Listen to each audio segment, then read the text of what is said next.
Hi viewers, welcome to my channel Rakul stories. நம்ம இன்றைக்கி இந்த வீடியோவில் எந்த படத்தை பற்றின ரிவ்யூ பார்க்க போகிறோம் அப்படின்னா, ஒரு டச் த்ரில்லர் படமாக ரிலீஸ் ஆகிருக்கிற படம் தான் ஹை ஹாஸ்டேஜ். ஸோ இந்த படம் இப்போ தியேட்டர்ஸில் வெற்றிகரமாக ஓடிட்டுருக்கு. ஸோ இந்த படத்தை பற்றின ஒரு ஷார்ட் ரிவ்யூ தாங்க பார்க்க போகிறோம். வாங்க வீடியோக்குள்ளே போகலாம். இந்த படத்தோட ஒன்லைன் ஸ்டோரி என்னென்னு பார்த்திங்க அப்படின்னா, இந்த படத்தோட ஓப்பனிங்லேயே ஒரு நபர் ட்ரெயினை வந்துக்கிட்டு இருக்காரு. ஸோ ட்ரெயினை விட்டு இறங்கினதுக்கப்புறம் தான் தெரிய வருது அவர்கிட்ட இருந்த இயர்பாட்ஸை வந்து மிஸ் பண்ணிட்டார் அப்படின்னு சொல்லிட்டு. ஸோ அவர் என்ன நினைக்கிறார் அப்படின்னா, சரி பரவாயில்ல மிஸ் பண்ணிட்டோம், சரி வேறு இயர்பாட்ஸை வாங்கிக்கலாம் அப்படின்னு சொல்லிட்டு ஆம்ஸ்டர்டாமில் இருக்கக்கூடிய ஒரு ஆப்பிள் ஸ்டோருக்கு போகிறாரு. இந்த கதைக்கிழமை பார்த்திங்க அப்படின்னா ஆம்ஸ்டர்டாமில் நடக்கிற மாதிரி காமிக்கிறாங்க. ஸோ அங்கே இருக்கக்கூடிய ஒரு ஆப்பிள் ஸ்டோருக்கு போகிறாரு.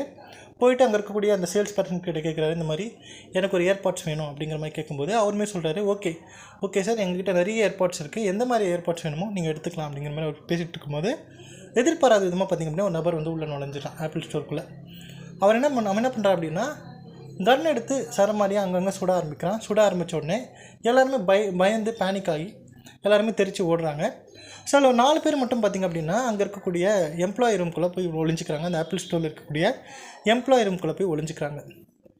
இவன் என்ன நினச்சிக்கிறான் அப்படின்னா, இவன் மட்டும் தான் நம்மக்கிட்ட மாட்டியிருக்கான், நம்ம ஹீரோ மட்டும் தான் மாட்டியிருக்கான், இந்த ஆப்பிள் இயர்பாட்ஸ் வாங்கினவன் மட்டும் மாட்டிக்கிட்டான் அப்படின்னு சொல்லிட்டு இவரை மட்டும் பிடிச்சி வச்சுக்கிட்டு என்ன பண்ணுறான் அப்படின்னா, நான் சொல்கிற மாதிரி நீ கேட்கணும், மரியாதையாக எமர்ஜென்சி ஹெல்ப்லைனுக்கு கால் பண்ண தான் அவங்களுக்கு தெரியும் என்ன மாதிரி சிச்சுவேஷன் இங்கே இருக்குது அப்படிங்கிற மாதிரி தெரியும் அப்படின்னு சொல்லிட்டு கால் பண்ண வைக்கிறான். ஒரு வழியாக பார்த்திங்க அப்படின்னா போலீஸ் டிபார்ட்மெண்ட்டில் இருக்கக்கூடிய எல்லாருமே வந்துடுறாங்க. அந்த மொத்த பில்டிங்கும் பார்த்திங்க அப்படின்னா அவங்களுமே சுற்றி வளைச்சி அவங்க கண்ட்ரோலுக்கு கொண்டு வந்துடுறாங்க. ஸோ கொண்டு வந்ததுக்கப்புறம் இவங்க எதிர்பார்த்த மாதிரி இவங்ககிட்ட டிமாண்ட் டீலிங் பேசுகிறதுக்குமே ஆள் பேசுகிறாங்க. என்ன உன்னுடைய டிமாண்ட், எதுக்காக அப்படி பண்ணிகிட்ருக்கு அப்படின்னு கேட்கும்போது அவன் சொல்கிறான், எனக்கு $200 மில்லியன் பணம் வேணும், அதுவுமே பார்த்திங்க அப்படின்னா பிட்காயினாக வேணும் அப்படிங்கிற மாதிரி கேட்குறான். ஸோ கேட்டதுக்கப்புறம் பார்த்திங்க அப்படின்னா அவங்களுமே சரி அப்படின்னு சொல்லிவிட்டு, அது மட்டும் இல்லை, எனக்கு பிட்காயின் மட்டும் இல்லை, எனக்கு இதை கொண்டு போகிறதுக்கு ஒரு வண்டியும் வேணும், இதை நான் சேஃபாக போலீஸ்லாம் தாண்டி நான் போயிட்டேன் அப்படின்னா இவனை வந்து பத்திரமா நான் விட்டுடுறேன், அப்படி இல்லை நீங்கள் வேறு ஏதாவது கால் எடுத்தீங்க அப்படின்னா இவனை கொன்னுடுவேன் அப்படிங்கிற மாதிரி மிரட்டுறான். ஸோ அதுக்கப்புறம் என்ன மாதிரியான சம்பவங்கள் ஆச்சு அப்படிங்கிறத அந்த படத்தோட மீதி கதை. ஸோ என்னை பொறுத்த வரைக்கும் பார்த்திங்க அப்படின்னா இந்த படம்